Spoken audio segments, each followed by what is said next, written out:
I want to discuss with you mental enrichment and how it's going to help you and your dog live a better life together.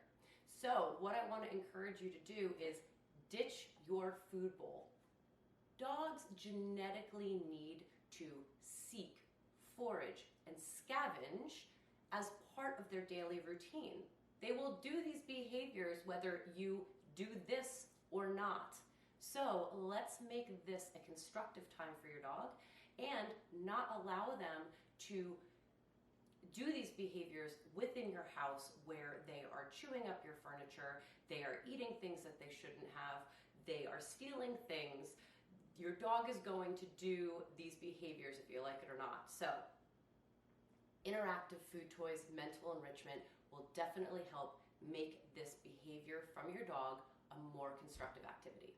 The other great part about this is that it allows you to provide your dog with additional physical and mental energy or an outlet for that energy throughout the day, and all you've done is provide their meals in a different container.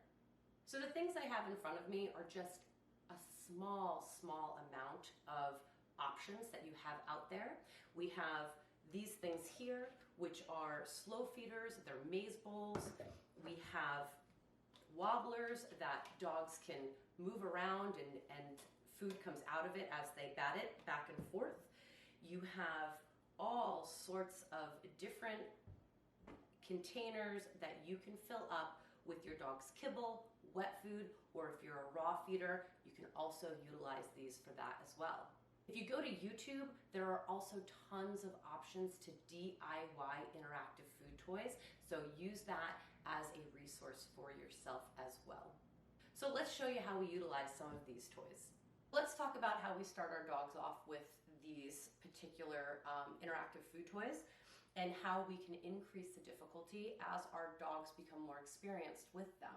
We don't want to frustrate the dog in the beginning where they are really struggling to get the food out of the food toy because they will just give up on it. So we want to make sure that the experience allows them to actually access the food, and as they become better and better at these exercises, then we can start increasing the difficulty.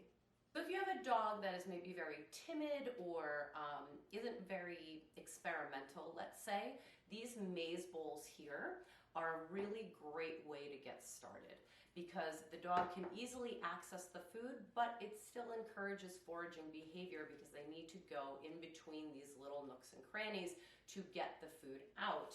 And you can see they come in all sorts of different shapes and sizes, so you can rotate them as well to keep it fresh for them. Kongs are something I find that most dog owners already have on hand. These are great toys to also start out with for dogs that are maybe a little bit more experimental. You can easily put your dog's dry food in this hole on top. They also come in a variety of different sizes, so depending on your dog's size, you can get the appropriate level for them.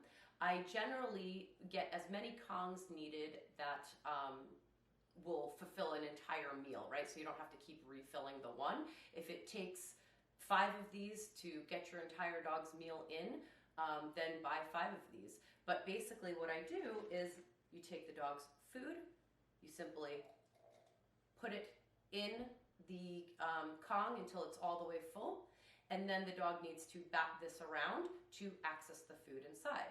So a little bit more complicated, but still relatively easy and won't frustrate your dog. If you feed your dog wet food or raw, you can easily stuff this container with that as well. These also make good doggy pacifiers, I like to call them. If you fill them with yogurt, peanut butter, things like that, you can even freeze it for longer lasting effect for your dog. But these are great things for your dogs to focus on and try to get the contents of the inside out and keep them engaged in a constructive activity utilizing these things. Another option here is called a Kong wobbler. These are great as well. You have similar things like this toy right here, and what these are designed to do is you fill them and the dog bats around or rolls these toys, and as they do, the contents of the inside fall out. So a little bit more complicated than, let's say, the Kong that we were utilizing before. And this is how you make these gradual steps to help increase the difficulty. Now, when we're increasing the difficulty of these toys, they will last longer and longer. So your dog is engaged in the activity for a longer period of time. And as you see down here, I mean, sky's the limit, guys. There are so many different options for you. And I really encourage you to ditch the food bowl and help give your dog a more constructive outlet and provide them with some more mental and physical stimulation throughout the day. What I particularly love about mental enrichment is that you are able to provide your dog with an increased amount of exercise throughout the day, and all you've done is put their food in a different container. So less work for you to do, but the benefits are